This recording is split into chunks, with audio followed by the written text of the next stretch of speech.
Hello बच्चों, मैं मंजू पाठक। आज मैं आप लोगों को काव्य की आत्मा रस के बारे में बताऊंगी। इसका अर्थ या परिभाषा। रस काव्य की आत्मा होती है। रस का अर्थ है आनंद। कविता पढ़ने सुनने में पाठक को अर्थात पढ़ने वाले को एक प्रकार का विलक्षण आनंद का अनुभव होता है। इसे हम रस कहते हैं। हिंदी साहित्य में रस संप्रदाय का प्रवर्तन आचार्य भरत मुनि ने अपनी रचना नाट्यशास्त्र में किया। अब जानते हैं रस निष्पत्ति किसे कहते हैं। तो रस रूप में स्थायी भावों का जागृत होना ही रस निष्पत्ति है।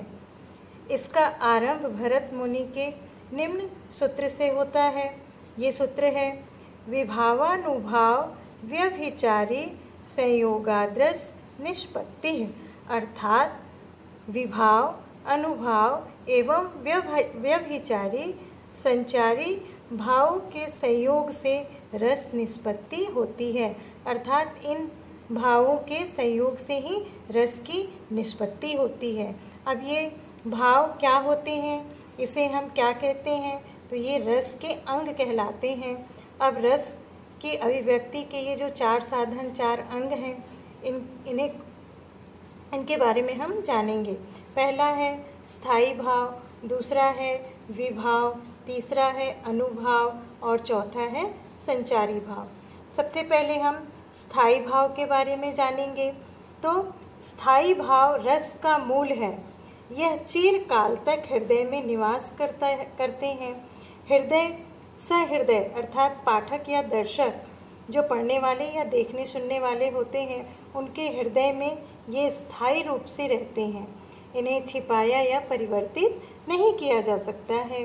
प्रत्येक रस का एक स्थायी भाव होता है। जैसे श्रृंगार रस का स्थायी भाव है रति, प्रेम इत्यादि। विभाव, अगला है विभाव। काव्य में स्थायी भावों को जागृत करने वाले जो कारण होते हैं, अर्थात जिन कारणों से स्थायी भाव जागृत होते हैं, उन्हें हम विभाव कहते हैं। ये दो प्रकार के होते हैं, एक आलम्बन विभाव और एक उद्दीपन विभाव। आलम्बन विभाव किसे कहते हैं? तो जिसको देखकर हमारे मन में भय, क्रोध, घृणा आदि मनोविकार उत्पन्न होते हैं, उन्हें हम आलम्बन विभाव कहते हैं। ये दो प्रकार के होते हैं, एक होता है आश्रय और दूसरा होता है विषय। अगला है उद्दीपन विभाव, जो आलम्बन द्वारा उत्पन्न भावों को उत्तेजित करते हैं। अर्थात आलम्बन के द्वारा जो हमारे मन में भाव उत्पन्न होते हैं, उन भावों को जो उत्तेजित करते हैं, उन्हें हम उद्दीपन विभाव कहते हैं। जैसे शत्रु की चेष्टाएं देखकर क्रोध बढ़ना। अनुभाव, आश्रय के मानसिक, शारीरिक और सात्विक चेष्टाओं को अनुभाव कहते हैं।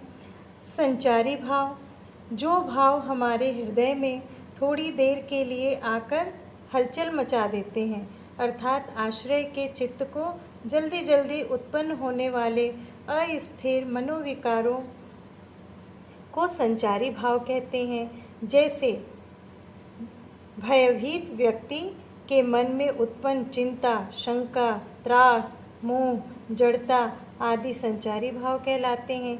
इनकी संख्या 33 मानी गई है।